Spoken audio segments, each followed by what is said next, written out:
Hello,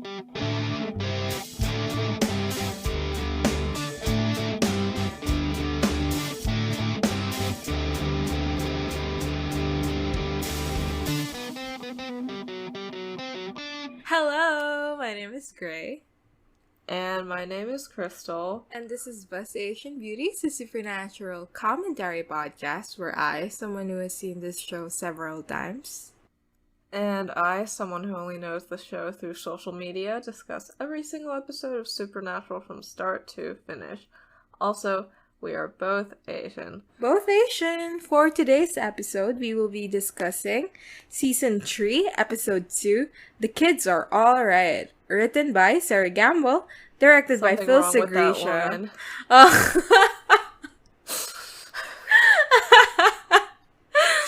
This episode, okay, we're doing the new thing, right, where we talk about the episode before and after we discuss it. So, yeah, our before thoughts are, this episode is absolutely fucking hilarious.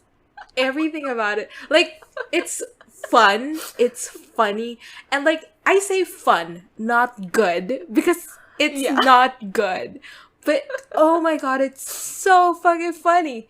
It's truly something. How does Sarah Gamble think genes work?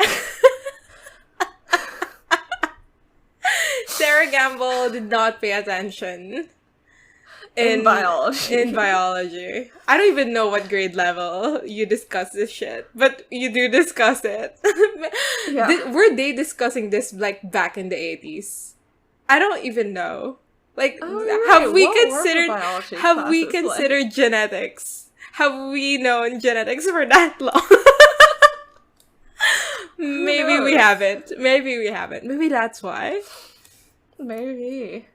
God. One, that. Two, we get some delicious Sam Ruby this episode. Yeah. And oh my god, I am so taken by it. So, we'll get into it. Yeah. We'll discuss it when we get there. But the two things about this episode are Dean and Lisa and Ben and Sam Ruby. And both parts are actually incredibly fun. And this is the first episode where I wasn't like booing in a while. Like, I wasn't like sitting there angrily watching. I was actually like going like, woo! Yeah! Woo! You know, I was cheering. I was clapping. Yeah. It was fun. It was a fun watch. Let's see if it's a fun discussion. I think my experience was, I actually quite liked a lot of elements of the case. Because I like family horror, but every time Dean was on screen, what did I say on Discord to you? I think wait, I'm gonna read it. Let's read that shit. Oh, I don't know if it's just lack of sleep, but I can barely stand looking at Dean's face in this ep, like I just want to cave his skull in with my boot and hear it squish. No. I actually agree. Like, I would say in the first couple minutes, I agreed tremendously. Like, it was unbearable to watch Dean. But then after a while, it's like, nah, it's fine. He's okay. Also, like, why was he, like, ugly this episode? It's because, here's another thing that I think we need to get out of the way. The lighting in this episode sucks so bad. Oh, okay. What is wrong? Like, but Sam looks good the whole time. Well, that's just because he's Sam. And because he's having his like hot demon summer is about to begin. That's why he looks hot. But the lighting this episode looks like it could be in what's that episode? What is and what should never be. Like, it could have been from that episode, and you wouldn't know a difference. Like, I think I've told you this last season, right? Like, the lighting in season 3, this is where it becomes wonky. Yeah. And season 2 really is the last season with good lighting, like the way we think of Supernatural early seasons type of good kind of lighting. So, bye-bye, extremely dark Supernatural. I was shocked because I'm used to, when I watch Supernatural, having to put my brightness up. all the way up. And I did that this episode, and I was like, it's too bright. Yeah. So, yeah. Okay. So, before we get into the episode, Crystal, what did you know about it before watching it? Yeah, so I knew that this was the Lisa episode, that Dean just fucking shows up at her house looking for a hookup, even though they haven't seen each other for years, and that he meets her son Ben, who Dean thinks is his because he likes rock music and hits on girls. Also that, like, he liked Lisa a lot because she was very bendy, and he's, like, doing his Death Wish tour. I also knew about the phrase, best night of my life, Dean, which makes me gag and throw up. What? And best night of my life, Dean, when the two women are, like, gossiping. He's not good at sex. Sorry, I just know in my heart that he isn't. Yeah. And also I knew that we'd get a scene of Sam and Ruby meeting in a cafe and her eating fries. So yeah. Yeah. I mean, that's pretty much it, though. I mean, the case actually is very interesting this episode. So, I'm surprised you don't know anything about the case. This is a case that I remember very well. Because of that scene with the water, blah, blah, blah. Yeah.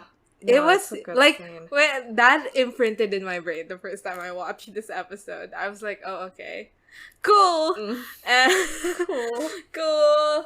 Anyway, let's start. Alright. We start off in, like, a suburban household, like, quite rich-looking type household. And, like, a woman is waiting by her door. And she's waiting for... She doesn't get a name this entire episode. Oh my god! Are you for real? So weird. She's just mom? Yeah. She's just mom. But she looks a lot like Fiona Apple at certain angles, so I called her Fiona in my mind the whole time. That's so real. She's waiting for her daughter, because it's like they're divorced. Like, she's divorced with the girl's dad, and, like, it's a whole, like, she's supposed to sleep there for the night, but she was complaining, so he had to take her back home, kind of deal. And, the girl was very like, there are monsters in Dad's house. I don't want to be there anymore. I just want to stay with you, Mommy. Like, that kind of thing. And afterwards, we go to the dad's house. And he's a woodworker. And, like, I remember thinking... Top 10 horror movie occupation. I remember thinking, damn, he's a woodworker. Maybe that's why she laughed. And I don't even know what it means, but I thought it was an incredibly funny thought. He's a woodworker, and he's about to, like, leave his workroom when the power saw starts churning. I don't know what it's called. Moving, I don't know. Gets turned on. Turning, and then something. Yeah. And then he, like, turns it off, and he goes out, and it turns on again. And then while he's checking on it, he gets shoved into it, and then he dies. It's actually quite brutal. I was like, I gasped when it happened. It's very cool, because, like, he just falls backwards on it, and then you see it, like, sticking up out of his chest and continuing to whir. And, like, while I was whirring, like, it was, like, whirring, right? And then he, like, gets pushed back a little, because it's, like, supposed to do that, right? When it's moving, like, it's supposed to move what's being sawed. And it was, like, that's actually pretty cool. So, yeah. Special effects still going strong in Supernatural. Right. Yeah. There's a scene in Freaky, the thing that Catherine Newton is in, where someone is killed using a circular, like, saw as well. But, like, specifically, like, she starts at the head and then she pushes the guy all the way through so he gets cut, like, right in half. It's very fun. Okay. Anyway. This Oh, is and not- that guy is played by Connor Roy Succession. Oh my god. That's an important That's part. so real. Connor Roy Yeah. should get sawed in half. Not Very cathartic. not only is this a supernatural podcast, this is also a freaky starring Catherine Newton podcast. Before everything, what happened here? Like, because this is not a ghost. The monsters are changelings. They're like physical beings. How did they do this? I mean, they just shoved the guy and we didn't... The camera work prevented us from seeing their hands. Is that what happened? I assume so. Damn. Alright. If you say so. But yeah, you're right that there's some inconsistency. Because Katie also tells her mom that she doesn't like staying at her dad's because he's mean. No.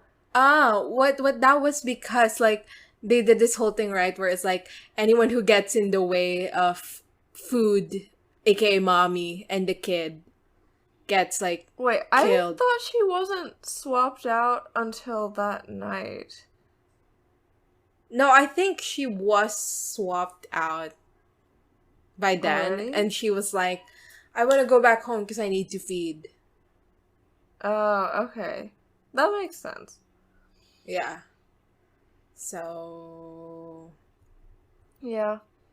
Alright, so we're at some cafe diner thing, and Sam is there on his lappy-toppy. So he's on the phone with Bobby, like, discussing some kind of demon-dispelling ritual. So it's clear that he's still trying to get Dean out of the deal. He has this old, like, translation technology pulled up. That's fun. But then Dean shows up and Sam's automatically like, oh, I'm not doing anything. What? No, I'm ordering a pizza, even though I'm sitting in a restaurant. Yeah, he's so bad at lying. Like, why is he not better at lying by now? He is. I don't know. I think lying is an essential skill. And the fact that Sam has not developed it, I don't know. I will not armchair psychology this guy, but like it's just so incredibly funny to me that he has not developed the art of lying. Yeah. I guess, like, I've developed the art of lying because I lie to my parents all the time, but my sister doesn't ever, and, like, she gets yelled at a lot because of it, but, like, she still doesn't do it because she's like, whatever, they'll get over it. So maybe he never developed it because he would always tell John the truth because he liked pissing John off or something. No, really. Like, yeah. Yeah. Do you think Sam is a people pleaser? Because that's where I was going with it. Like, if you're a people pleaser, you would be more prone to lying. It's like what I was thinking. And so I was thinking, like, maybe Sam is just not that kind of guy. And, like, he is that kind of guy sometimes to Dean. But I think that's only to Dean. Like, he's a different person for other people. Well, yeah. I mean, I think that he tries to be polite. Yeah, but that's different. So he fakes sincerity and sometimes he lies about that. But yeah, I think that he doesn't know how to lie for anything other than trying to be polite. Real. Go, Sam. Yeah, the only lying he can do is, like, faking sympathy for someone's husband's death. Yeah, the only lying he can do is manipulating his face into something that looks like puppy dog eyes. Yeah. What a king. Yeah, so Dean calls Sam Weirdy McWeirderton and then says, like, oh, like, I totally have a case in Cicero, Indiana. It's some guy who fell on his power saw. That's totally a case. And Sam questions this. And Dean's like, okay, fine. I don't actually want to go to Cicero, Indiana to save people. I want to go there for some pussy, bro. So, yeah. So apparently Lisa Braden lives in Cicero, Indiana. And okay, this is actually a very like interesting lore like thing about Sam and Dean's life because apparently 8 years ago, Yeah. Sam and John were finishing up a hunt alone, and then Dean went on a road trip. Like specifically he wanted to go to 5 states in 5 days. And like What an I think I would have interesting liked guy. this. Yeah, I would have liked this episode if there were like some flashbacks incorporated, maybe. Because Damn. like Yeah. that's very interesting. Like I wonder what it was like to have Sam and John like alone finishing up a hunt. 8 years ago, Sam would have been like 15 and Dean would have been 19. Yeah, 1920. Oh, like that Yeah. age. Right, so I wonder if this was like sort of Dean's birthday gift to himself or something. Like, I'm like 20 now, so like that's a big deal, Let's and party, I baby. deserve to, yeah, Yeah. I deserve to have some time to myself or whatever. Fascinating to Yeah. me that, like, he was like, well, I mean, he didn't do it because he stayed it with Lisa for most of that 5 days. Yeah. But, like, fascinating to me that he was like, you know how I would like to have a good time? It's by driving when my entire life has been spent on the road. But, Yeah, you like, know. do you not do 5 states, 5 days, like, every day, Dean? Yeah. Yeah, I do like that. Right, that he wanted to do a road trip on his little independent jaunt. I guess is the freedom just not having to take care of Sam or John during the road trip? Yeah, maybe it's the being alone. That's Yeah, good. right. Oh, maybe because okay, Dean got baby when he turned what age? I don't know. I think it was when John left the last time. Okay, So maybe he didn't so bring baby this time. I mean, he didn't drive the monster truck on his road trip, though. I'm assuming like John had to. They No, probably okay. had other cars. Yeah, okay. Right. It would have been nice if it was like he got baby and he was like, okay, I'm gonna go on a trip now with her. But yeah, you're right. I think that doesn't match up with the timeline. Yeah. Yeah.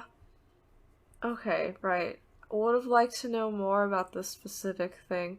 Because Dean, like, never leaves the family. And Sam and John alone is not a good combination. Ugh, poor Sam, like 15 years old on a case alone with John. Ugh. Alright.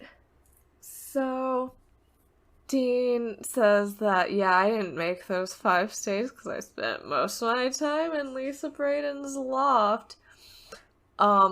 Because apparently she was a yoga teacher and it was the bendiest weekend of his life. And he also tells Sam this is his dying wish. He's fucking unbearable. This is the part where I was like, I completely understand why Crystal wanted to crush this guy's skull. He is kind of annoying. Yeah, he's just doing this weird little smirk thing the whole time that just gets on my fucking nerves. It's his face, his mannerisms, his everything. Yeah. His everything. Right, and you know, Sam very rightfully is like, you're getting a lot of dying wishes right now, Dean. And he's like, uh-huh. And then he says, I'm gonna be smiling after 24 hours with Gumby Girl. I don't know what that means. Gumby, Did you look it up? Yeah, like, so there's like a show called Gumby, where the main character is like this clay, like green little figurine, so it's like a very stretchy Damn. guy. Yeah, and then Dean says, Gumby Girl, does that make me Pokey? And I thought that Pokey was just like a word character. for like hard. You know, like, Yeah, when yeah. people say, like, they, like, poked me, and that, like, means that they had sex with you using their penis. But yeah, I guess Pokey is a character from Gumby, and he was not just going, like, huh, am I hard now thinking about that? Ew! Ew! Crystal! That's genuinely what I thought was happening. Ew. I didn't know that Pokey was a character. Alright. So, they do this scene where it's like, Dean drops Sam off a motel. And locks him in a bank vault. Exactly. No, this time he drops Sam off a motel, and while Sam is getting his stuff, like, Dean is like driving off. You know, he's like in a rush. And it's he's so fucking annoying. But like, it's a funny scene, so it's fine. Yeah. Anyway, we go to a house. Dean knocks. How does he know where she lives? Is it phone books? Do phone books have addresses? It would be wild if she still stayed at the same place. Yeah, it would be wild if, as like a 19-year-old or whatever, she was had a this homeowner. house. Yeah. But Dean knows where she lives. Creep behavior, I would say. Yeah. And he knocks, and Lisa opens the door, and it's like, oh my god, Dean! And they do this whole, like, thing where Dean is like, I'm so fucking good at flirting, and this girl and I are gonna have sex for real. And Lisa's just like, bad time, dude. Like, I don't want you to be Why here. the fuck are you Why here? are you here? What are you doing here? And then, you know, Dean is just like, I was just passing through. I know you loved surprises. He's so annoying, but it's so funny. Could he have given her in the space of 5 days? Yeah. Anyway, Lisa says, like, they're having a party, and Dean is like, oh, I love a party. Oh! What is wrong with him? Take a fucking hit. Also, like, Lisa is, like, gorgeous, and Dean's very ugly this episode. So, like, I think my first note for this scene is, you know that K-pop tweet where, like, some girl, like, has herself, like, on a fake date with a K-pop guy, and someone, quote, retweeted with just, like, you're so beautiful, and he's so ugly. Like, my brain the entire time. No. Yeah. Anyway, they come in, and it's like, who's the party for? And Lisa says, oh, it's for Ben, my son. Oh, also, before this, they have this whole thing where it's like, how long has it been? And Dean is like, it's been 8 years going on 9 years. And that's like, foreshadowing.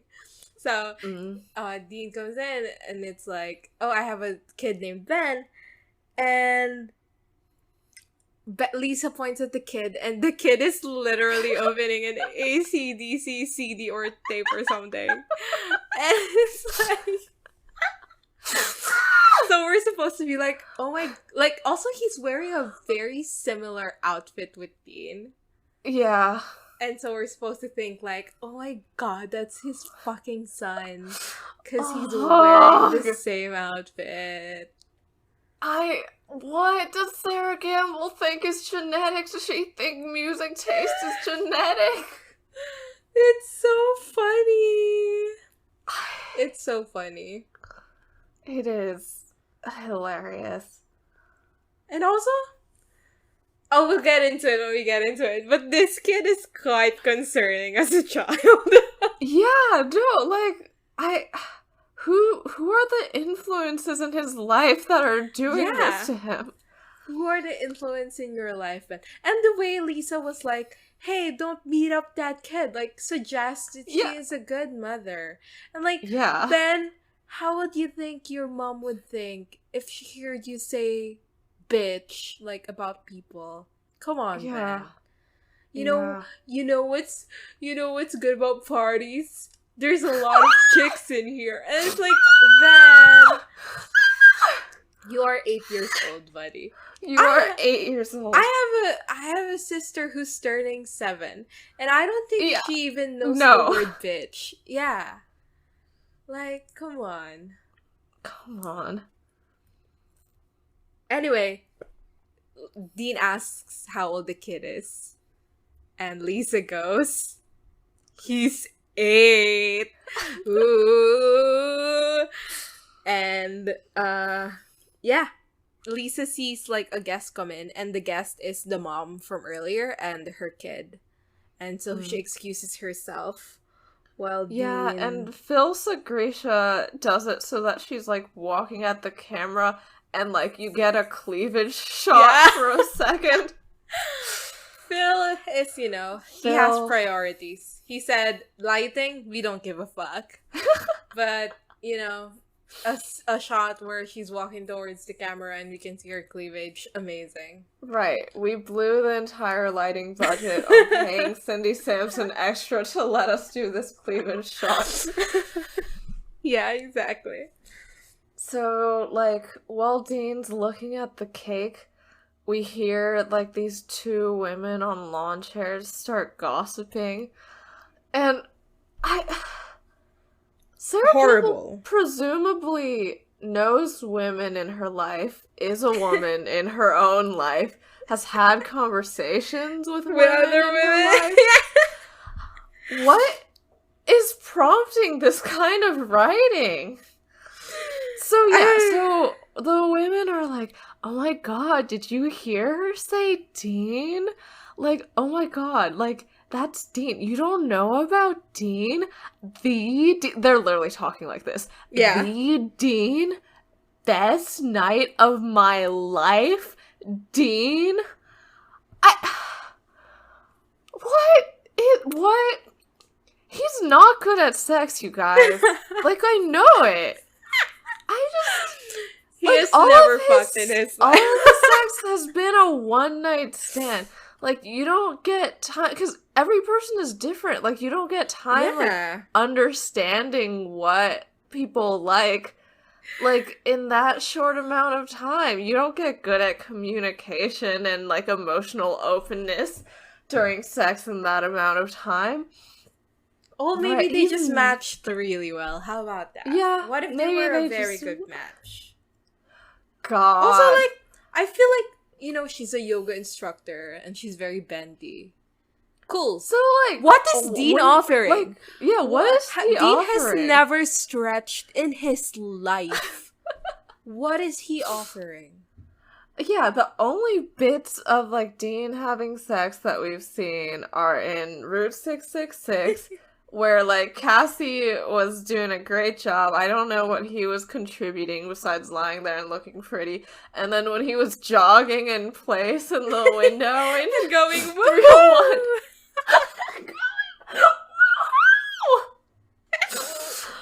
Maybe Lisa just, like, has, like, a Mario kink, and, like, Dean was the only one who was willing to make video game jumping sounds the whole time during sex. Yeah, okay, and then she says something very concerning. She says they had this crazy semi-illegal what blah, does blah, that blah. mean?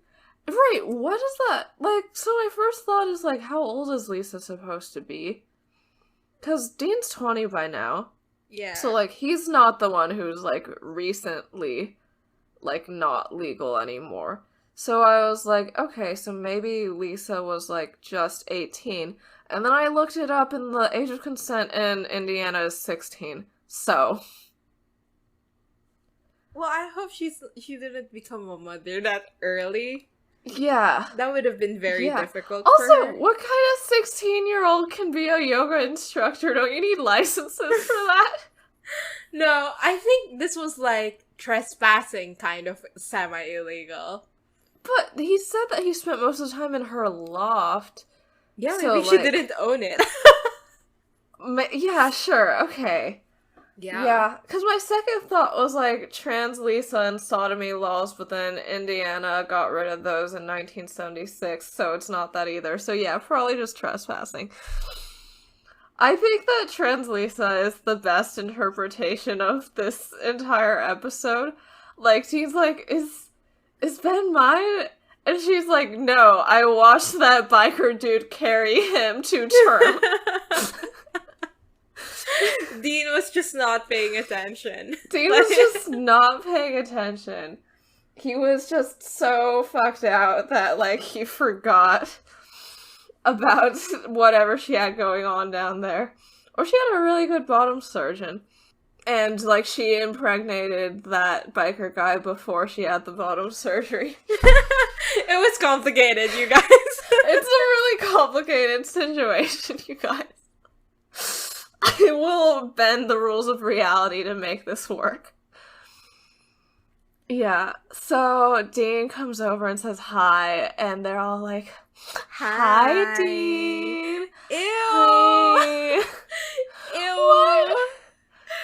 Ew. Ew. Ew. Yeah. Stop it. Stop. Okay, Oh, so we now have we seen get... Dean have sex another time with the What? actress. And yeah. he seemed pretty decent when that was happening. But we didn't see him have sex, though. Yeah, we just saw him, her seem happy afterwards. Yeah. Well, he was only good because he'd watched her a lot in all her movies, and he sort of knew her by then and knew, like, what got her responsive. No. Horrible thing. I mean, all her terrible B movies probably had terrible sex scenes in them, at least. No. So, now we get, like, the worst scene that's ever happened in Supernatural. So, incredibly funny scene. He wanders over to Ben, who's, like, just standing on the side and watching a bouncy house, and, like, they have, like, this, like, what's up with you exchange. So it's like, look, Ben's a man's man, like, he understands, like, not being emotionally available.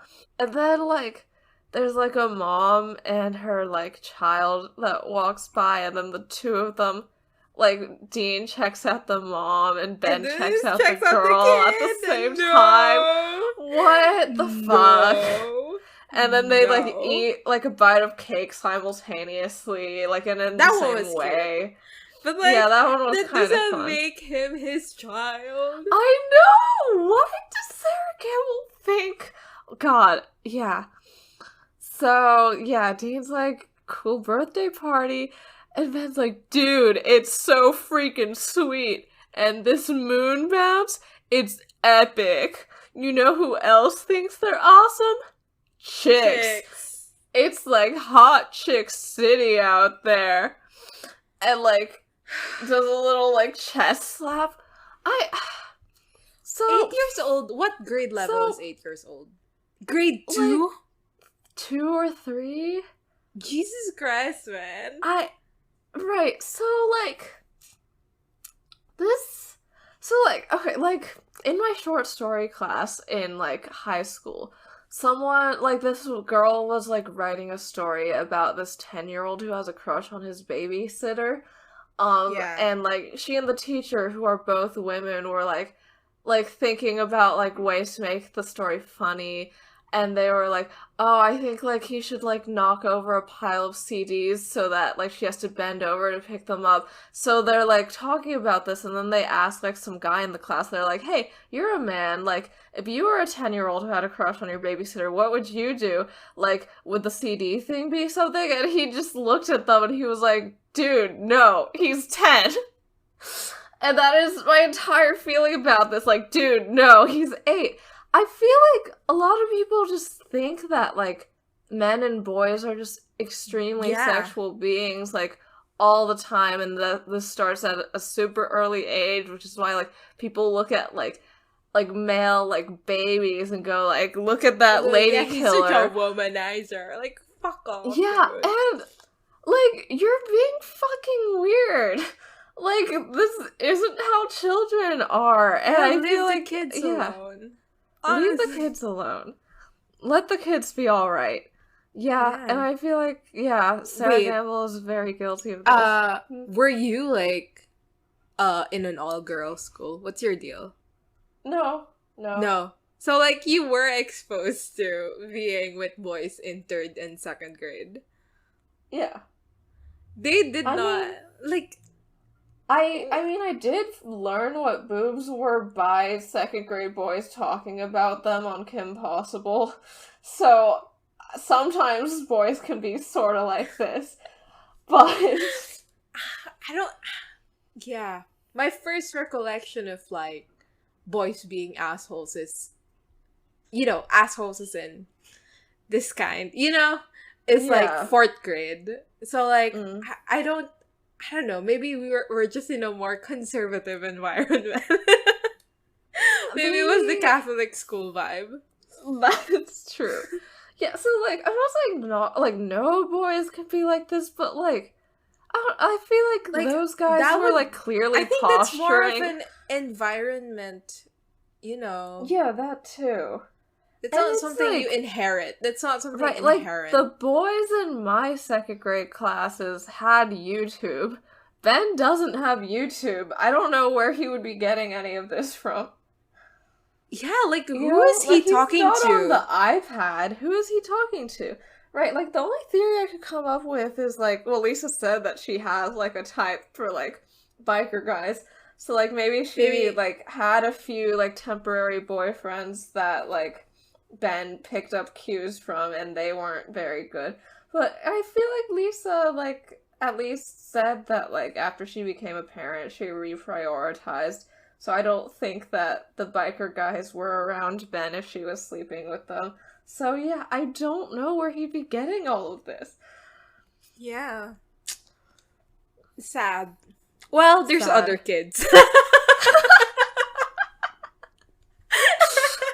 Changeling Ben was an improvement. Exactly. Yeah. So Ben literally goes, "Look out, ladies, here comes trouble," and then goes into the bouncy house.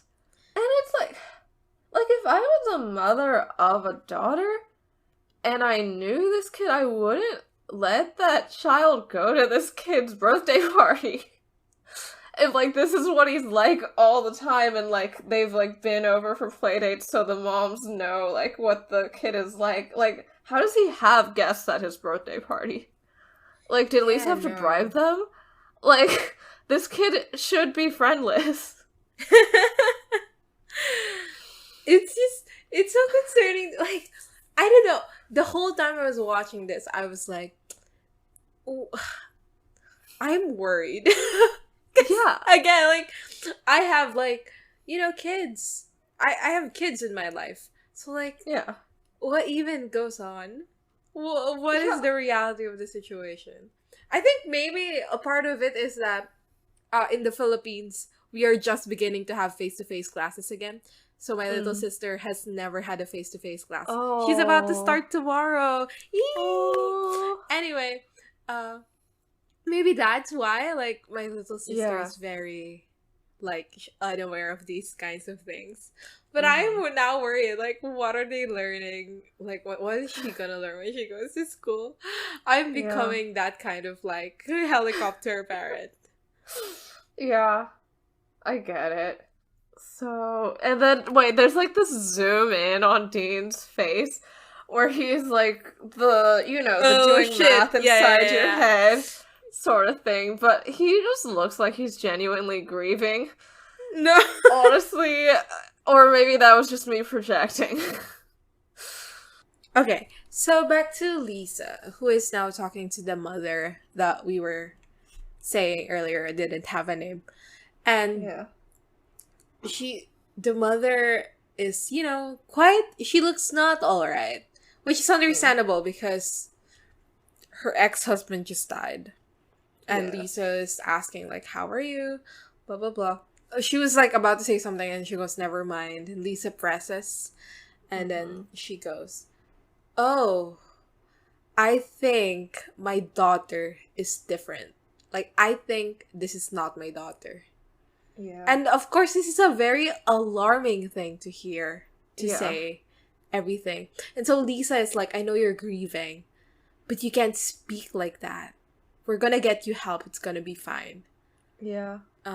Lisa's very likable here. Yeah, Lisa's a very likable character in general. Yeah. Like, she is a member of the Andreaverse, but she does feel more real than most of the women Sarah Gamble writes. She now I'm thinking about the fact that she saw her imitation son just glowing to burn, and she was like, "Let me give you a kiss, Dean." And girl, my god. At least they have history in it. Yeah, at least they have history, so it's understandable. Mm-hmm. The mom gets offended that Lisa reacted like that, and so she takes her kid and goes out. And then Dean comes in and it's like, "Oh hey, just wondering, he's turning 8, you and me 8 years ago, so." And Lisa is like, "You're not asking me if he's yours, aren't you?" And Dean's like, "No, not at all. Is he though?" And Lisa is very startled, slams the oven. Mm-hmm. And she goes, "No." And Dean's like, okay, right, yeah. And then he notices, what's going on with Katie and her mom. And he's like, "Oh, what's wrong with your friend over there?" And this is where the exposition starts with it, which is she's been through a lot, blah, blah, blah. And Lisa says there's been a lot of bad luck in the neighborhood lately, not just with the power saw, because apparently other things have also been happening in the neighborhood that never even made it to the paper. Yeah. Okay, also, while this is happening, Dean looks out at Ben, and he has this girl backed against a pole. He has, one hand, on the wall. He's, leaning at her and talking. Imagine being the child actor directed to do these things. I would die on the spot. Ugh, I hate this so much. Yeah, because I had a grade school boyfriend, and he would do this to me, and I hated it every single time. I was like, "Get away from me! Stop cornering me against the wall! I hope you die!" I hated that guy so much. I fucking hated him, and God, I don't know why. God, yeah. We talked recently, and he told me he still prays for me, which is so funny. So that's my puppy love experience. Dear God in heaven, let me back Gray against a wall again. Thank you. Amen.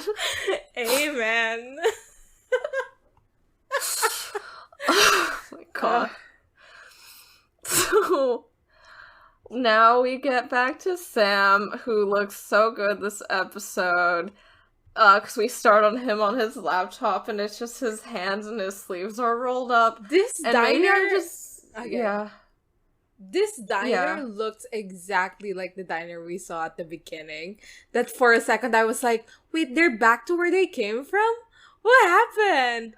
And then apparently it's a different diner. Yeah, right, because they're in Indiana now, but I feel like it is the same set. Yeah, they literally reused the set. They were like, "Sam, sit on the other side." They were like, "Jared, what we could do to make this set look different is you sit on the opposite booth." And Jared was like, "Yeah, it's very cool, bro." Yeah. And then great direction. And then Phil Segrisha was like, "You're not gonna be that kind of actor, are you?" Wait, do you know about that one? No, wait, what is that? No, because apparently Bob Singer, Robert Singer, right? Mm-hmm. Every time an actor asked him about a directing choice, he would respond, "You're not gonna be that kind of actor, are you?" No. Yeah, and he did it to Jensen, he did it to Misha, and he did it to Rob Benedict. Huh. which is so funny. Robert Singer, what's wrong? You're literally a director, Robert Singer. Maybe he hates his job. And you know what? Yeah. It shows. Every one of those Zooms was a cry for help. It was an attempt to get himself fired. Exactly. So, yeah, Sam's doing research, and then someone sits across from him, and it's Ruby! Oh my god, she is so pretty. Her hair, the way they style her hair, love it. It's like very messy, swept to the side. She looks so good. I get that, like, Ruby 2 was played by Jared's eventual wife. Mm-hmm. And so they had insane chemistry. And that's why people like them more. But I think I'm beginning to like Ruby 1 a lot more. More? Alright. No? Am I wrong? I mean, maybe I will end up liking Ruby 1 more. But yeah, I mean, Ruby 1 doesn't have any blood drinking scenes. So. Honestly, I'll be honest with you. No. What are you gonna say? No. No. You don't like the blood drinking? No. Okay. I'm gonna say, like, while watching this scene with Ruby in the diner, all I could think of was, imagine if they were Endgame and you crawl back to where they started and it's the last scene we saw her in and it's this scene. Like, how fucking amazing would that have been? So, like, I'm getting really attached. But, like, attached in a way where I'm, like, delusional that they're gonna be Endgame. You guys, Ruby doesn't die at the end of season 4, I promise. She doesn't die at the end of season 4. She never betrays Sam. And if she did, she comes back in season 6 and has a redemption arc about it, and they fall in love for real, sis. That's my hot take. That's my prediction of where Supernatural is going. I think she should stay evil forever and betray him forever, and they should still be Endgame. Oh my god, yes. They should, like, be, like, the most toxic ass, like, will they, won't they will, but they shouldn't have type of relationship. Yeah. I agree. So, she is here, and there's this dramatic zoom in on Sam, and I think, like, at this point I was like, who directed this? But it was Phil. Yeah. Yeah, so she's been following him since Lincoln, Nebraska, and she's just being very, like, I'm cool, I'm a cool girl, and I'm cool and mysterious. And she is, though, is the thing. She is. So she starts, like, taking his fries and eating them. She's like, these are amazing. It's like deep fried crack. Try some. I love the boldness of saying try some while eating someone else's food that they paid for with their fake credit card. Like, so true, Ruby. So yeah, they have an exchange where Sam asks about the demon knife. She calls him a damsel in distress. Yee! And won't tell him. Yes, how romantic. So true. Yeah. And won't tell him where she got it.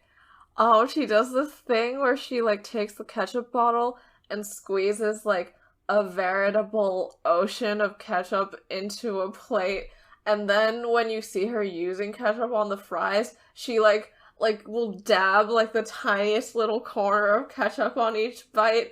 So, like, there's no reason that she needed to squeeze that much ketchup out. Sorry, I get really mad at people who overdo it on the ketchup and then have to throw it all away afterwards. Like, measure it out better, folks. So... She's a demon! She's excused. Yeah.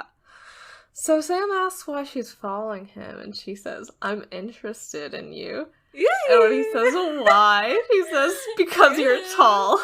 I love a tall man. Exactly. Yeah. Me too, buddy. And then she says, well, there's also the whole Antichrist thing. And Sam's very shocked that she knows about all of this, but she's like, yeah, like, I know about the psychic kids and the yellow-eyed demon and all of that because I'm a good hunter. And I do think that I am glad that the jig is up on that by the end of this episode, because I think that her performance is, like, very demonic. Yeah, it's very unsettling and demonic and such. So they could not have strung this out for longer. But I can also see why you would believe her in the first place. She could have just been a very cool hunter. Yeah, just very, very cool. Yeah, so she says, like, okay, like, I know that he's dead now, so his plans for you may be sort of moot, but you're still special. You're a pretty big deal after all that business with your mom. Dun dun dun. Sam says, what about my mom? And Ruby's like, well, I should have asked her last night, eh? But yeah. So she says that, you know, something happened with her friends. Oh, you don't know about that? Well, you have a little bit of catching up to do, my friend. And then she starts writing her phone number on his palm, which is, like, so cool and sexy of her. Yeah. And I need to do that. Like, I need to meet someone in, like, a party or something and write my number on their palm. And I'll be like, that was a supernatural reference, and they never call me back. Yeah, exactly. So she says, like, you should, like, look into your mom's friends and then give me a call. And, oh, so by the way, like, you know that there's a case in this town, right? And then she just turns and leaves, because she's so cool and mysterious. Ooh. Ooh. And then Dean calls Sam and goes, hey, there's a case in this town. Woo! Pretty cool, honestly. Like that. Yeah. By the way, like, salt, bad for demons. Salt on fries. Thoughts? No, nothing. Okay. I have no thoughts. No, I don't even know. Like, what is the intensity that you should be salted for you to feel the salt? Yeah, I guess I don't know. I feel like probably, like, the fries are just, like, spicy to her. Like, eating pineapple maybe. Is. Yeah, maybe. It probably adds to the experience. Yeah, it has a bit of a tang. Yeah. It's like ranch dressing. Is it? I've never had ranch in my life. No! So, who knows? Mm. Anyway, Sam and Dean still continuing their call. Dean says that you know, there's lots of people who fall out of ladders and drown in jacuzzis and blah blah blah.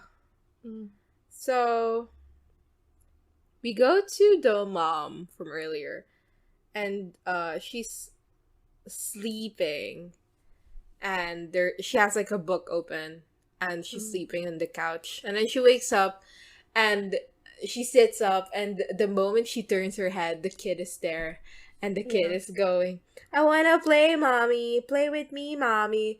And it's like, you know, very creepy. And mom's like, okay, sure. And then she stands up and Kitty hugs her, and it was like, I love you too. But as the mom looks up, she sees in the mirror that Katie is a different person.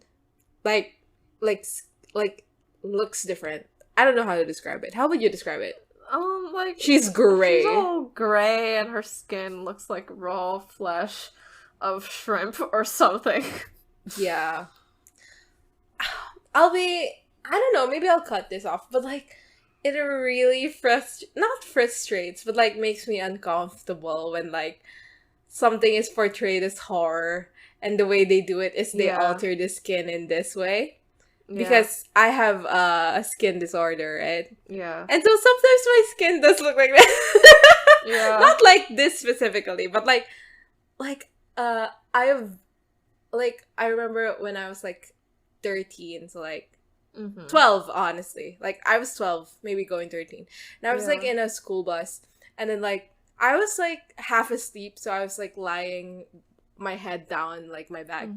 And like I could hear the whole bus talking about my skin, going, what happened to this person? Like, what happened to their skin? Did they get burned? Like, blah blah blah. And that was like very eye-opening. It's like, oh, okay, this is what people think. And it's like, I guess like seeing it in horror a lot is also like, oh, okay, cool. Yeah. Like, I have been told indirectly by people that I look like my skin's been deep fried. Like, that does things to your psyche, you know? And like, yeah, so like seeing it here, like, this is the part in the episode where I was like, I don't want to look at this. I don't want to see this. I don't want to blah, blah, blah. But I understand that, like, it's just part of the genre. It's just whatever. But like, I guess this is also the part. Problem. This is the part where I tell people that like ableism in horror is a thing, and you should like pay attention in what is portrayed as scary and what you perceive as scary, because like some of these things are actual traits that actual people have. So yeah. Wow, what a tangent. No, but I felt like it was very important. I'm right though. You're right though. And like, I think it's better to hear it from me than like, you know. Anyway, the mom gets freaked out by this because like, oh no, she already thinks that it's not her child, and then she sees this and she's like, okay, this sucks. Yeah. And I would watch the movie that's just like Katie and her mom. It's so interesting. It's so much more compelling than anything else in this episode except for Ruby. It's so interesting because, like, I'm sure there are cases of, like, trauma, like, when someone goes through a traumatic situation where where, like, this kind of stuff happens, like, psychologically, right? Yeah. And so, like, the horror of it is double because who knows if you're telling the truth? Who knows if it's really happening? And when later on, there's a scene and where she tries to kill the kid, right? And like the amount of grief and like self-doubt and like just like horrific feeling that she must have experienced in that moment of like uncertainty and everything, it's like would have been very compelling to see, and we did see it in a way. But like, you're right that in a movie format this would have been very good. Yeah, it would have. Yeah, I just like horror a lot as like a way of like portraying how awful a real life situation is, where like the real life situation has been so normalized that you can't understand how awful it actually feels until you have like monsters in it. And I feel like this storyline could do that very well, and it does do it pretty well in the limited space it has. Yeah. Like, we see moms, because she doesn't have a name, distress very well. Yeah. So, that's fun. Yeah, she's a good actress. And, like, I feel like she would be a better actress in a movie as well, so. Give this woman an acting role in, like, a good budget horror film. Yeah. Real. So, Sam is now interviewing a woman in He a house. looks good! Yeah. He looks so he's cute. Actually dressed up for this to be an insurance agent. So he has this, like, orange checkered tie, like a white checkered shirt, and then this gray suit jacket. And it's a very fun fit. I like it. He looks very cute. So yeah, he's being a life insurance agent, and he's asking about this woman's husband's death, where he, like, fell off a ladder. And the only person there was their daughter, Dakota. And we see Dakota, and she's, like, creepy as shit. She's just, like, staring out at them. And, like, I mean, this is, like, a valid grief response, but it's supposed to be creepy. And also, Sam notices that there's blood on parts of the house. Well, something that looks akin to blood. Mm-hmm. But it's like I was thinking, like, it's so obvious if it was blood, they would have wiped it down already. Like, that would have been terrifying to be like, oh, you fell down the ladder and you crushed your skull so hard, blood splattered everywhere, and then nobody wipes it down. Yeah. So, like, yeah, I think we were supposed to assume that, like, maybe it's not blood. Yeah, maybe it's not, but it is, I think. No, it's not! Wait, what is it? Oh, it's like fucking clay something, yeah. Oh, yeah, okay. Right, you're right. Okay. So it's not blood, it is just some red stuff. Yeah, so as the mom turns around, Sam notices that there's, like, this, like, oval, like, bruise/scar on the back of her neck. That's, like, there's a lot of blood on the surface of it, and there's, like, little teeth marks in it. So, yeah, creepy. Meanwhile, in Katie's house, her mom is making her the most burnt grilled cheese I've ever seen. She did not put any butter on this pan. Yeah. I don't even know if it's a grilled cheese. I think it might just be 2 pieces of bread, like, on a hot pan with no oil in it. No, exactly. It must have been.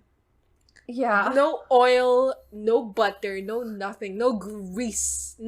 There's no, nay, a drop of grease on that pan. Yeah. Have we She's considered just a that raw Katie dogging. isn't a changeling? Have we considered that this is just what happens when all you eat is burnt bread? Exactly. Yeah, so, she starts feeling, like, the back of her neck hurting.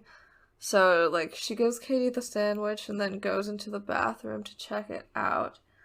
And, like, she is clearly not having a good time. Like, she is on the verge of breakdown already. And she looks in the mirror and she sees that same mark on her neck. And, like, she freaks. And meanwhile, like, Katie's, like, pounding on the door, being like, Mommy, let me in! Let me in! Let me in! Like, it is forceful. Yeah. It is scary. It is scary. I mean, you have heard my little sister knock when I'm recording this podcast, and it sounds exactly the same. So true. No, it doesn't. My sister is very polite. Yeah, she's very cute. Yeah. But, like, I was watching this episode, I was like, I think maybe kids are just like that. maybe I think we have to it's consider. more maybe the force of which of like her I think punches. it was like I feel like the door wouldn't shake that much for like a regular 7-year-old or however old she's supposed to be. Yeah. Yeah. And she's like being like, give me a minute, please. And like the tension is building and you're like afraid the door is just gonna bust down. And she's, like, super about to cry. And then we hear the doorbell and, like, Katie goes silent. And she goes out and we see one of the women who was talking about Dean at the party. Ugh. Yeah. Is she changed by now? I'm not sure. Maybe not. But we know she's doing her job. And her job is she's a Cicero Plains person, because she's wearing a jacket with a patch of that on it. And I thought it was incredibly funny. Yep. So, right, I figured that she was changed by now, so, like, the, like, presence of, like, the parent changeling is what calmed Katie down. Yeah. Maybe so. Yeah, so she's checking in, she's like giving the mom a gift basket.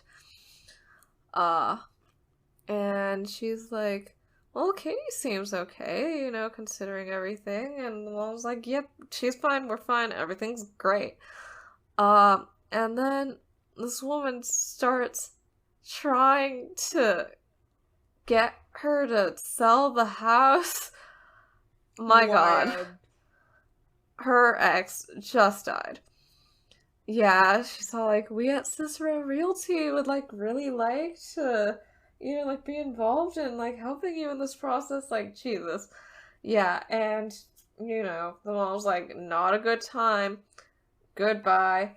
And she, like, slams the door shut, but, this does not fix her problems because she's still inside with Katie, who is now demanding ice cream. Yeah. Yeah. Do you want to wait. Yeah. Mm-hmm. So... so it's Dean. And while walking back to his car, he notices that Ben is forlorn in the middle of a park. Why is his car in the middle of a park? Why?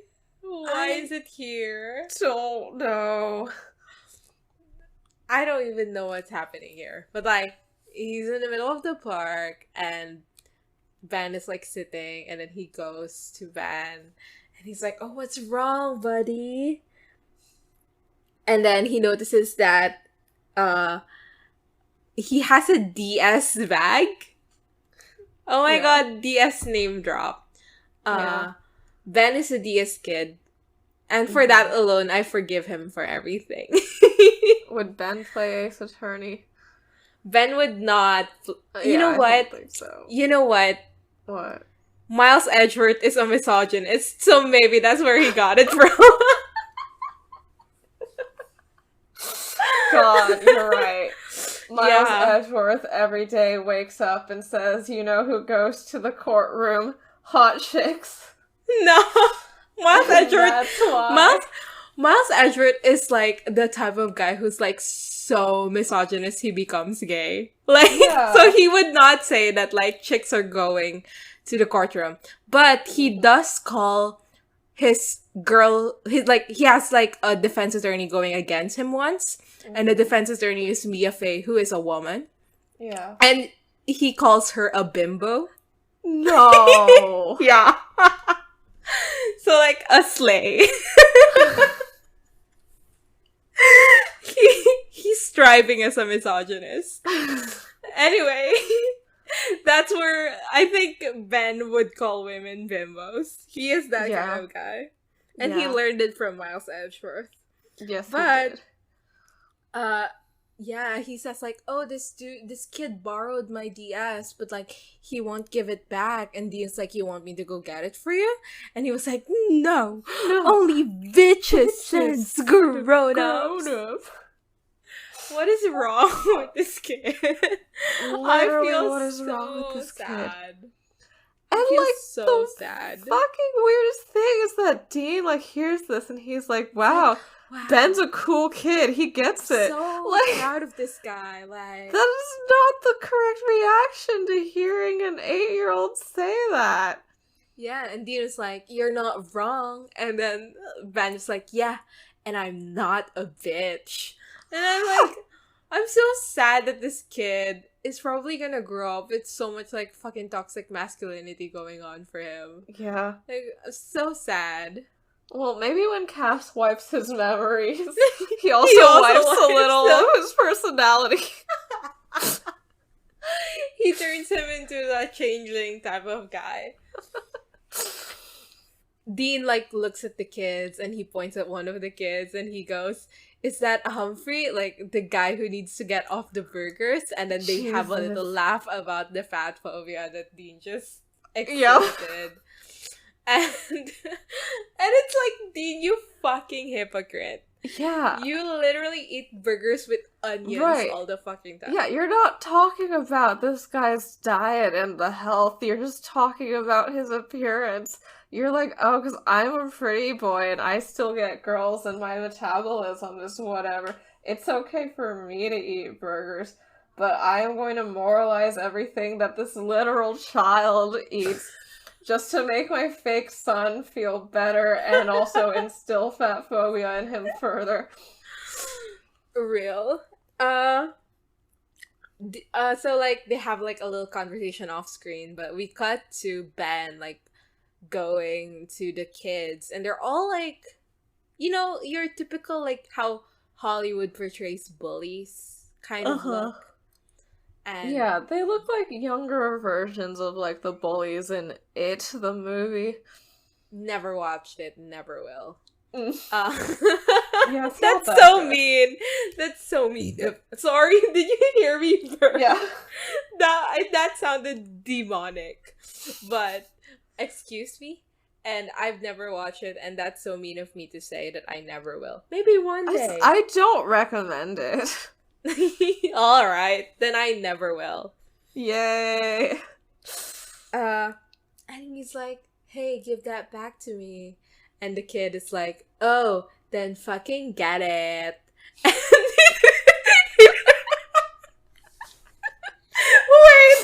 he didn't say it like that.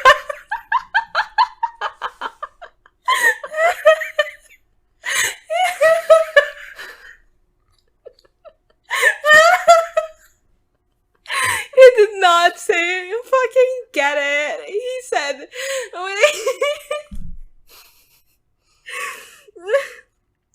no, he says like, okay, take it back then. And then like everyone is like, he's such a loser, he won't even try to get it from me because we're all stronger than him, blah blah blah. And Ben turns away and they all laugh, and then Ben turns around and kicks him in the nuts. And then he crouches on the floor in pain, and he gets his game. Like, Ben gets his game back. And he goes to Dean, and they're all, like, smiling and, like, thumbs-upping each other. And as he's about to sit down, Lisa comes in and is like, what did she say? Benjamin Isaac Braden. What's gotten into you? And then Ben is like, he stole my game. And Lisa's Wait, like... sorry. Benjamin Isaac is such a biblical name. I know. Yeah, Catholic lore. So, like, Lisa was like, since when did you kick people? And then she looks over and notices Dean for the first fucking time. Okay. And she was like, did you tell my son to beat up that kid? And Dean was like, somebody had to teach him to go kick a bully in the nuts. And Lisa is like, who asked you to teach him anything? So fucking true. So true. And Dean was like, yeah, relax. And then Lisa was like, I know.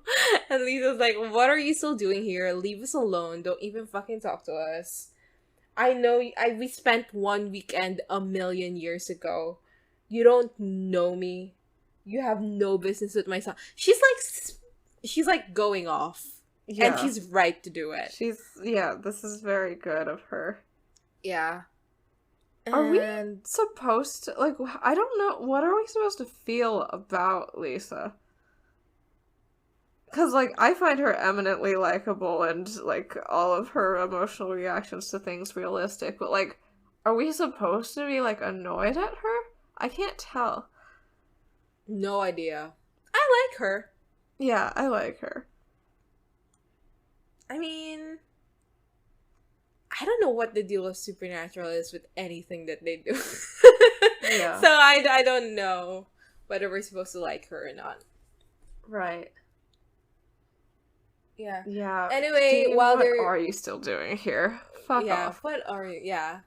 And as they walk away, Ben like comes back and it's like, wait, and then he runs to Dean and gives Dean a hug.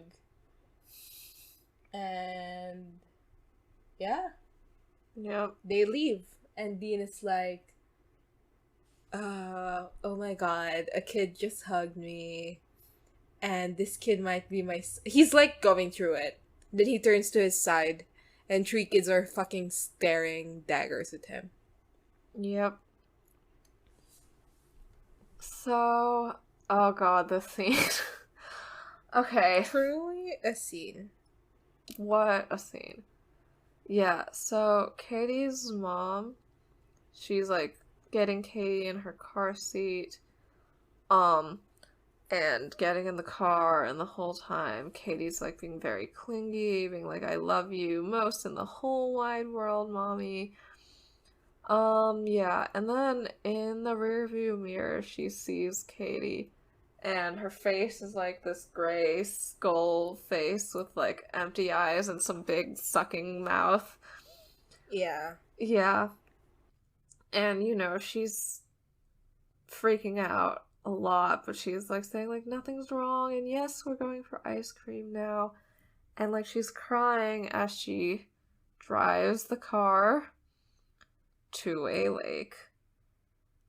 And she's shaking a lot as she like puts the car on like some like automatic gear, and then she gets out and she lets the car keep moving, and To it the goes lake. into the lake, and the whole time Katie is just in the back seat completely calm looking at her until she disappears below the water. And Yeah, and the mom is like crying the entire time. Yeah. This scene is so scary and like sad, and like every single emotion that they were going for in this scene, I think they achieved. Yeah, like, it's it worked. terrifying. Yeah.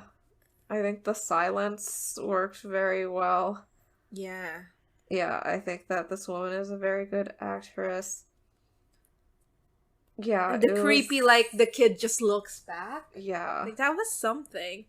Also, the reason why my voice softened as I said that was because I was doing the motion and my mic is in front of me.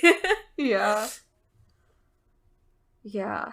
And like I know, like, the kid's gonna reappear. So, like, and I feel like we're supposed to know the kid's gonna reappear. So, like, all the scenes after are just, like, building tension, being like, God, when is she gonna pop up?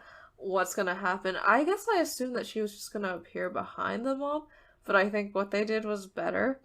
Yeah. Where she goes home, and she's, like, still crying, and, like, yeah, it's a bad time. And then she looks in the kitchen, and there's, like, this puddle of water on the ground, and it's dripping. And then she looks up, and Katie is there. Yeah. And she says, Hi, Mommy, can I have the ice cream now? So good. It's good. It is very good. So, back in the motel, Dean enters and Sam's like, something's wrong with the kids. And Dean's like, yeah, I bet. And they talk about changelings. And so apparently changelings can mimic children, and like the logic is they feed on the mom, and every single person that gets in the way between their food and the changeling like gets killed in the process. And like they grab the kid and like get the kid like underground or something. I don't know, it's just lore dump. Yeah, I do think it's hilarious that they were like, well, we can't kill the children, so they're just underground for reasons. Yeah. Yeah, like we can't have child death over here, you guys. Yeah. So they're underground. Also, like, the changeling can only be killed by fire. Yeah. So, like, Dean does this funny bit where he's like, yeah, let's just kidnap the kids and then torture them in the front lawn. I think that'll work really well for everyone. Which I thought was funny. Dean realizes that, like, any kid in the neighborhood is vulnerable. So he goes, let's check on these people I know, Lisa and Ben. Because Yeah. And Sam was like, we can't fucking do that, Dean. The time left is so small. He talks Exactly like that. That is what Sam sounds like to me. And Dean was like, no, this is important. So they go to Lisa's and Ben's. Yep.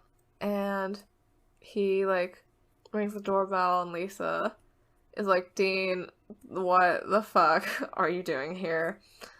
And he's like, well, I wanted to bring Ben, like, a birthday present. Here, like, I'm giving you a credit card, just, like, go right now away from this house. To Six Flags. To Six Flags at midnight, you know. I was confused because I thought Six Flags was Five Guys. So I was like, wait, he's telling them to go get a hot dog? What's going on? And then I looked up Six Flags and I was like, oh, no.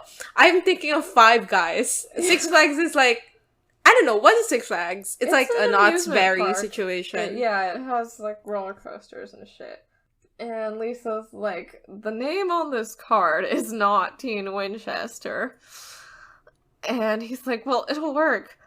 And yeah, she's like, you are being strange and weird. You are probably trying to rob the house while we're out or something. Like, just go away.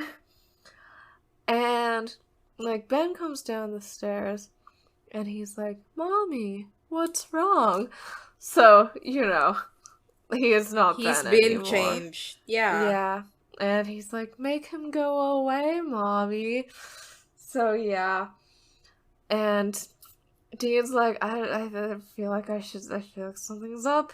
And Lisa yells at him to get out. And then Dean also notices some more of the red stuff on a few of the window frames of the house.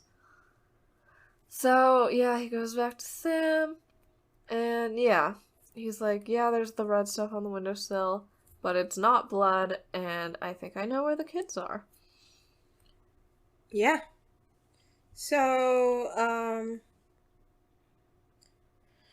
he connects the dots that, like, the kids are in this house. It's, like, being built, and it has, like, red dirt. So, the red dirt, blah, blah, blah. And so they enter, and Dean goes to the basement and finds cages where a bunch of kids and also the woman who was the realtor one. The realtor woman are locked up in the cages. And he's like, okay. And the first thing he does is go to Ben. I know. He was like, let's ignore all of these fucking kids that I can immediately, like, I see them instantly in front of me and look for Ben. And it's like, come on, dude. Ben's but okay, been fine, down there whatever. For like 10 minutes. Like, go get Katie first. She's been having a terrible time for like a week. Yeah. And he's like, it's gonna be okay. I'm gonna get you out of here. And, like, Sam is in, like, the other side of the house. What is he even doing? And the woman, you know, the head, what's her name? The head, they call her the mother, didn't they? Yeah. Like, the mother of the changelings. The mother changeling appears and he's like, I'm gonna call the police. Why am I putting on so many voices? Real though. She was like, I'm gonna call the police if you don't go. And Sam's like, okay, sure. And then takes the fire thing and blasts at her. But she disappears, so she doesn't die. Anyway, downstairs, Dean is like putting, like, he smashes the window to get the kids out. Okay, so, meanwhile, we are getting scenes of Lisa with Changeling Ben. And yeah, Ben's doing the whole, like, play with me thing. Like, I don't want to go to bed. I want to be with you, Mommy, and blah, blah, blah, blah, blah. And then he says, like, I'm hungry. And yeah, this is because she hasn't gone to sleep yet. She's, like, reading a book and he needs to feed while she's asleep. Yeah. Mm-hmm. So she, like, starts making him, like, a mini pizza or something. And then she sees that in the glass, he has, like, the creepy gray skull face. And she freaks out. Back to the house. Dean is, like, trying to get the kids out, so he smashes a window to get them out, and like, is trying to get them to climb out of the window. But, like, there's shards everywhere, so Ben was like, here, take my jacket and use it to cover the bottom, blah blah blah. And it's so forced that they were like, Ben has the what do you call it? The, like, personality of a hunter or whatever. Yeah. It's dumb. It's like, he's he may have Dean's misogyny genes, but he also has Dean's hero genes. He's in 2nd grade. Yeah. Do you even have a consciousness at that moment? No, you do. I'm just joking. But, like, I don't even remember anything from 2nd grade other than being, like, a stupid as fuck child. Yeah, okay. So, like, he, like, barely passes the mirror test. That's a lie. You pass the mirror test at, like, 6 months old, but, like, that's the same as 8 years to me. Exactly. Anyway, like, Sam comes in and is like, oh, the mother changeling's here. And then, like, this is the only time that Dean was like, this is the time when Dean was like, oh yeah, there's also another person in there. Why don't you break the lock? And it's like, Dean, what are you doing? And I get that the kids are the priority because they're kids, but, like, at least unlock the fucking lock. Yeah. While the kids are being escaped out of the thing, the mother changeling comes in and it's like, I'm gonna eat ya. And yeah. Yep. Meanwhile, back at Lisa's, like, right, so she saw his reflection, and she does a 180 really fast. Yeah. Like, does she, like, believe in the supernatural very strongly already? Like, how no is idea. This happening? Because, you know, for someone who told Fiona Apple, like, we're gonna get you help, like, you thinking your child is not your child is just, like, the result of something psychological. She is very down to immediately say, you're not my son, to Ben. So, yeah. So she is like, where's the real Ben? And she tries to run out of the door, but then there's, like, these 3 other creepy kids blocking her. And Ben's like, they don't want you to leave me, Mommy. And yeah, also Katie's mom is having a terrible, terrible time. She's crying on the bathroom floor as, like... And Katie is bashing the door in. Yeah, doing the let me in, let me in, let me in. Yeah. Not having a good time, these women. So, in the house we get this fight scene between the changeling mother and Sam and Dean. Right, and, like, Dean's like, Ben, get all the kids out of here! And he does, because as an 8-year-old, he's super calm and a hero, because that's just how he is, I guess.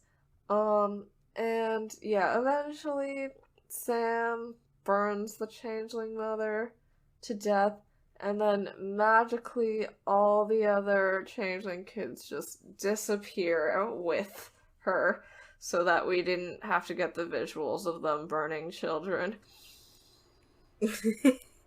Yeah. What a cop-out. What a cop-out. They should have lined up all those kids on the lawn and burned them. Yeah, exactly. They should have made the real kids burn their counterpart. Yeah! That would be such a good... Like, the therapists of those children will have such a fucking good time. Yeah. We don't see Fiona Apple again after this scene. Yeah. Which makes me sad, because it's like, you... It's her story. Yeah, it's her story, and it's like, how do you live in the same house as the child with the face of the monster that you tried to, like, literally kill when you weren't even sure if it was a monster or not? Anyway, so Dean and Sam drive Ben to Lisa's house. And this is the only kid that we see reunite with their parent. Like, what did the other kids do? Like, how did their parents react? I know. Why are you with these two random-ass lumberjack-looking men? Yeah, you said you were locked in a cage underground. You said that this person's name is Dean Winchester, the guy wanted for murder and top of the FBI's wanted list. Get back here, what the fuck? Anyway, Lisa comes back and is like, Ben, are you okay? And Ben completely, like, moved on. Yeah. Doesn't even care about anything. It's like, it's okay. Yeah, that was so yesterday, Mom. Yeah. And Dean, like, is trying to say that, like, I'll explain everything if you want me to, but you probably don't want me to be real. And the important thing is Ben is safe. And then, you know, they hug. And she invites Dean into the house while Sam is like, I'll wait outside. Okay, also, maybe I was just reading this completely wrong, but, like, it's like they hug, and then a second through the hug, Dean makes, like, a little surprised face, and I read that as, like, unexpected boner. You're so mean to Dean. I think it's just a surprise face. Why was there the delay then?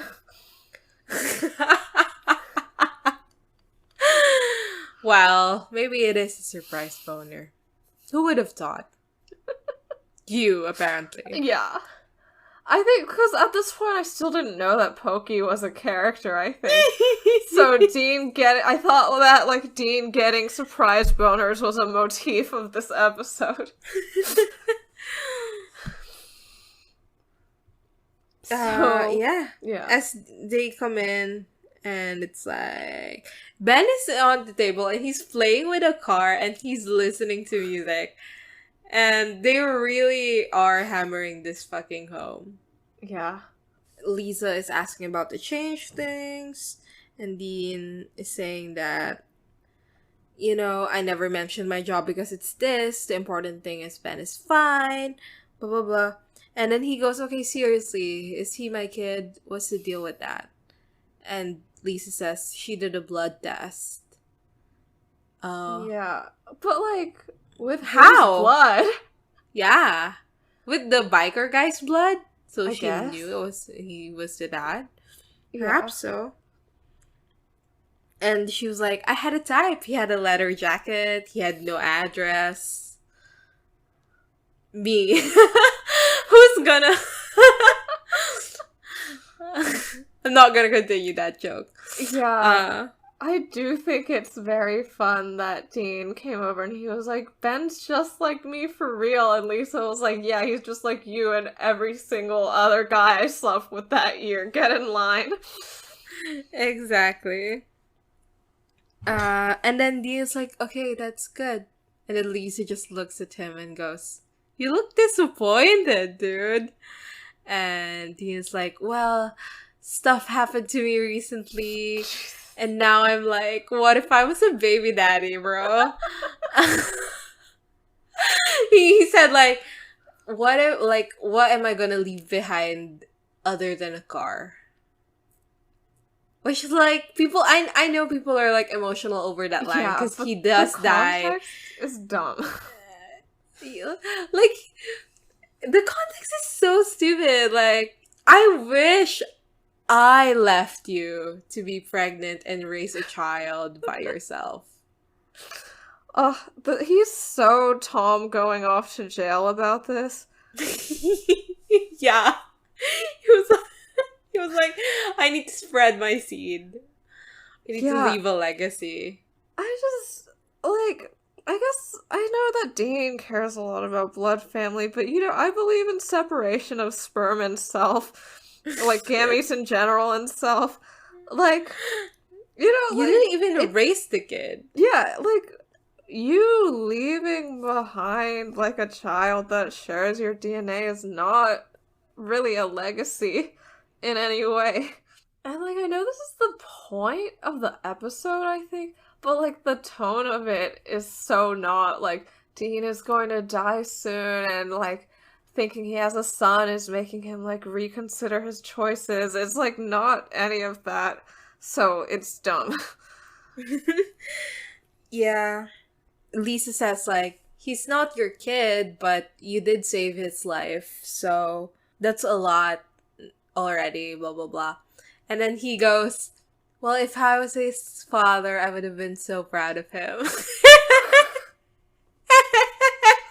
God. Why are you not already proud of him? It's just an incredibly funny thing to say.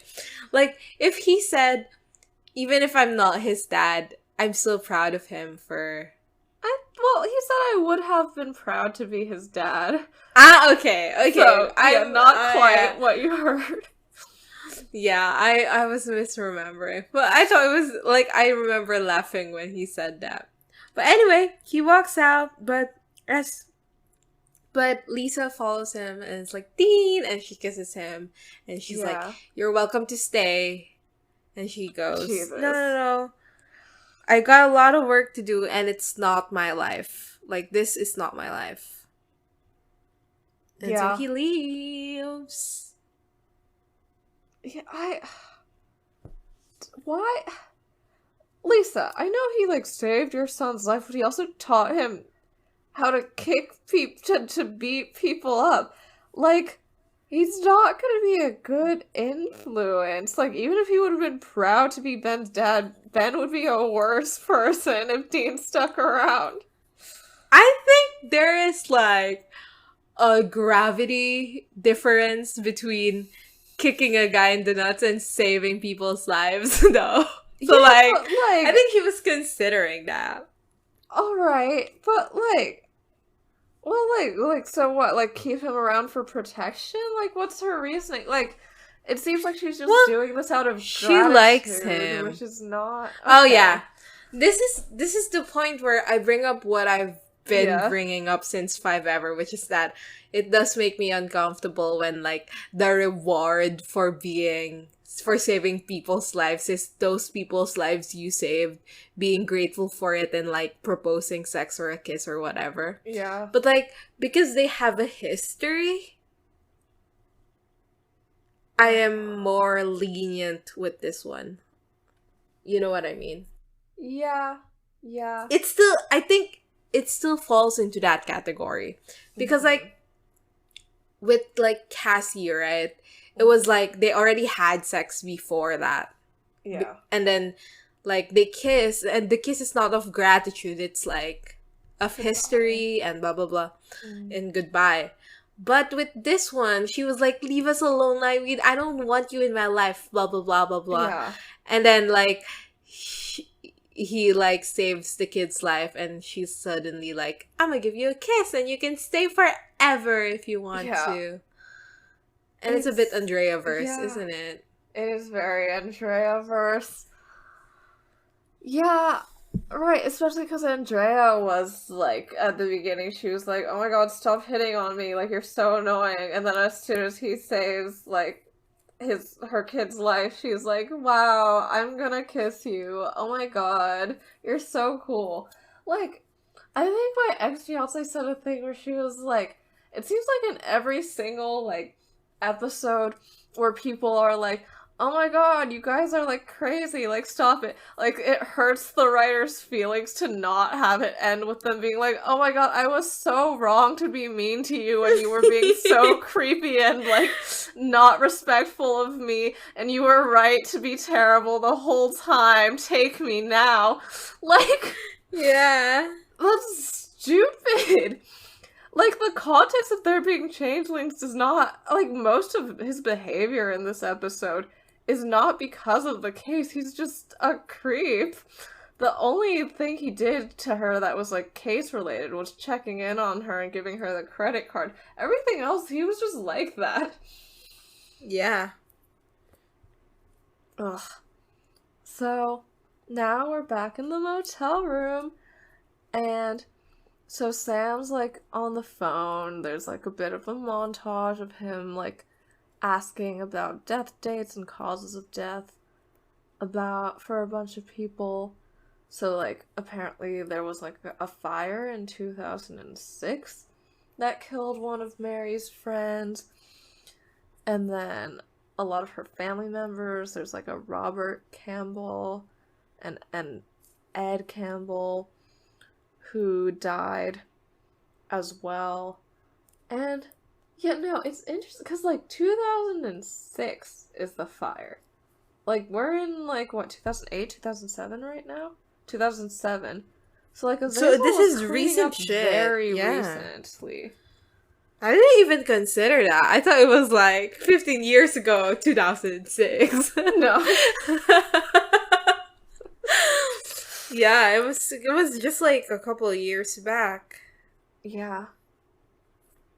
Oh, also, I think the transition to Sam was very funny, because, like, it's, like, Dean's having his, like, romantic, like, wistful moment, and then it's, like, spy music, as Sam's being, like, and then who died? And then what? Yeah, they are in completely different genres this episode, and good for them. So, he's like, oh my god, well, I sure found out a lot. And later, he's, like, talking to someone, and it's not revealed until partway through who it is. Like, you probably think it's Dean at first. But no, he's saying to Ruby, like, all of my mom's friends are dead. Her uncle and her doctor, like, everyone who ever knew her was, like, recently, just one by one, killed. And, yeah, Ruby says, like, yep, that was the yellow-eyed demon. When do we learn that his name is Azazel? Does this ever happen? Oh, they're still calling him the yellow-eyed demon. Like, at what point do we know his name? No idea. Maybe we never do. Yeah, maybe we just made up Azazel. Who even knows? Exactly. Yeah. And Sam's like, okay, so, like, tell me what the fuck is up with you, because you know so much. I don't think you're a hunter, because you know more about my own family than I do. Sam, maybe she's just a smart true crime girly who's hyper-fixated on your mom's death. Have you considered that? Exactly. Yeah. Right. And he's like, just tell me who you are. And she's trying to deflect. And he says it again. And then he, like, fucking yells it in her face. Rude. And she's like, okay, fine. And then she blinks. And when she opens her eyes again, they're black. He's a demon. Oh, love this. Love it. And yeah, Sam tries going for holy water. And Ruby's like, no, don't do that. I'm here to help you. And Sam says, you're a demon. And Ruby says, don't be such a racist. Don't be such a racist. That was like a funny line. I loved it. Funny. But also Sarah Gamble wrote Bloodlust, you know, where, like, she clearly draws parallels between, like, vampire phobia and, like, real-life racism. So, like, it's like, what are you trying to do here, Sarah Gamble? Like, fantasy racism is real in one of your episodes, and now it's, like, a joke, because it's, like, obviously it's not the same thing. And also, you are, like, one of the more racist writers of Supernatural in the first place. Yeah. What are you doing, Sarah Gamble?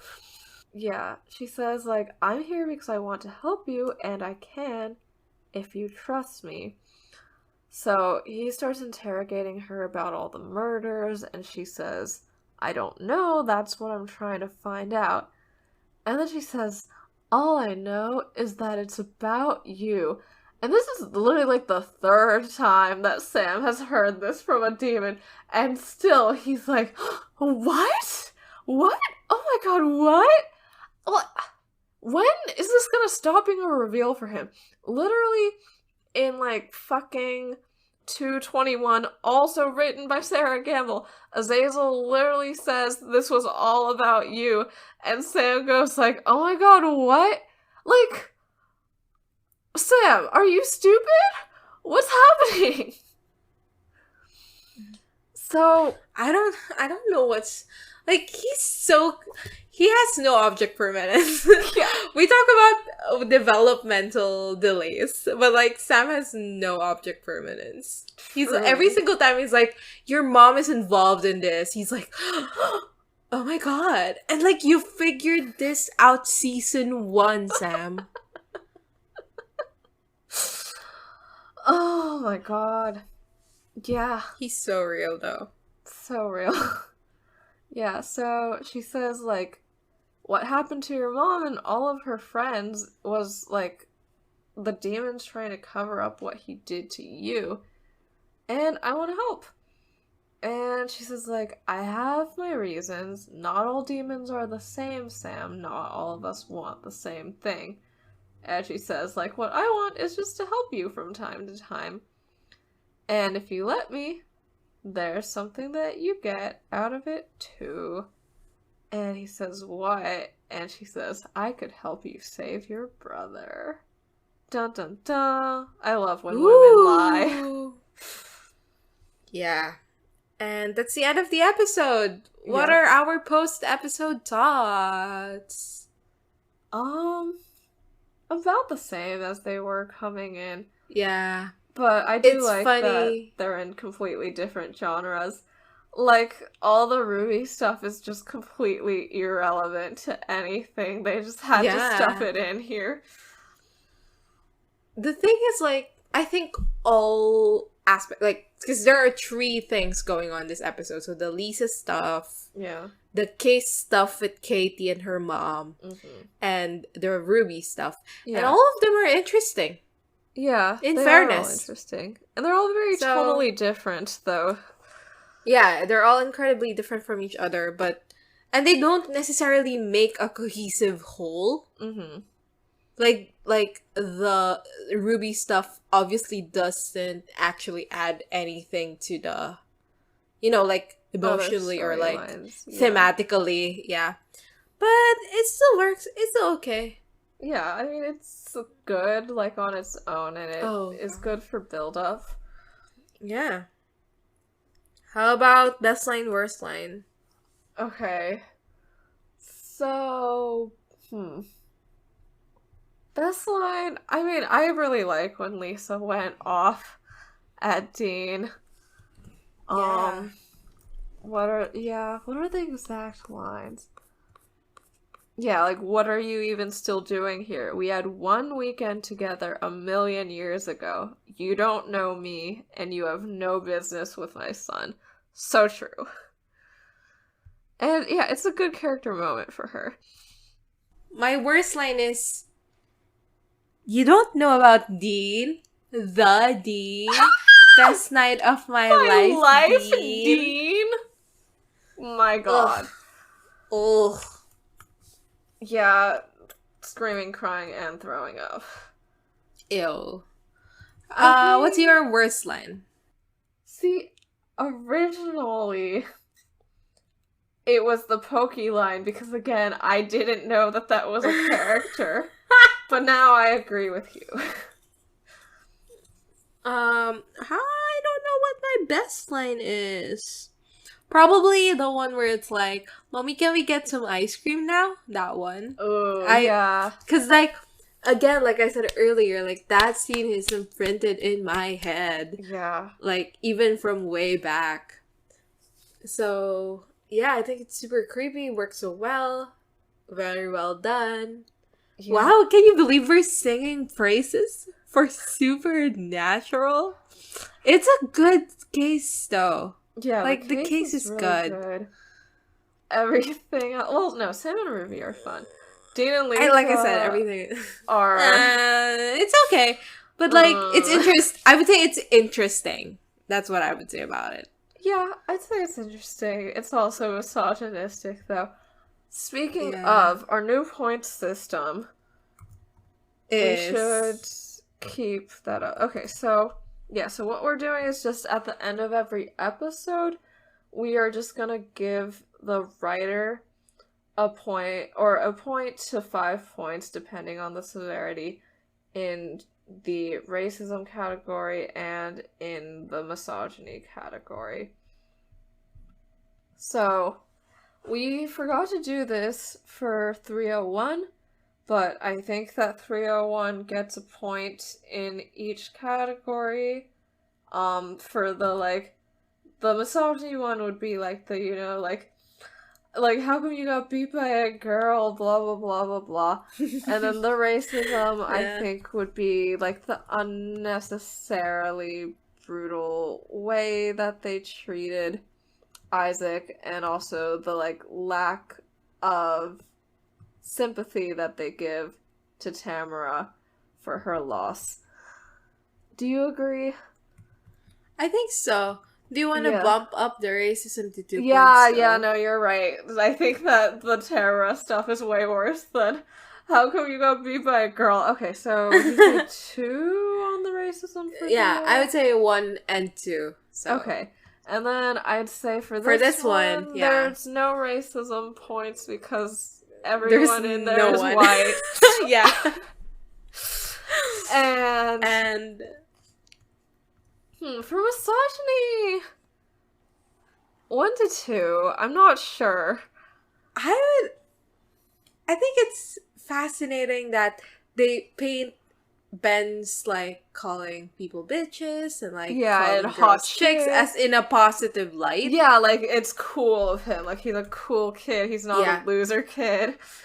And like the portrayal of Lisa, while I wouldn't call misogynistic, she is part of the Andrea verse. Yeah. Very much. So like it's in reference to earlier misogyny. Ooh. So maybe a 2. Maybe this one's a 2-pointer. Alright, we have 2 misogyny points to Sarah Gamble. Alright. What a win. Go, Sarah. Again, diversity win. This woman is misogynistic too. Yeah. Okay, so IMDb. What's her deal? I think this one's gonna be pretty high. Yeah, I'll go 8.7. It's gonna be pretty high, I agree. I feel like people in the reviews are gonna be like, it was so funny when, like, Ben and Dean checked out the, like, mom and the kid at the same time. Instead of, like, this was a very compelling case and Ruby is cool, which are, like, my reasons to rate it high. But yeah, okay. 8.7 is a little much. I think I'll go in 8.6. Okay. Let's see. You're right! Oh, good for me.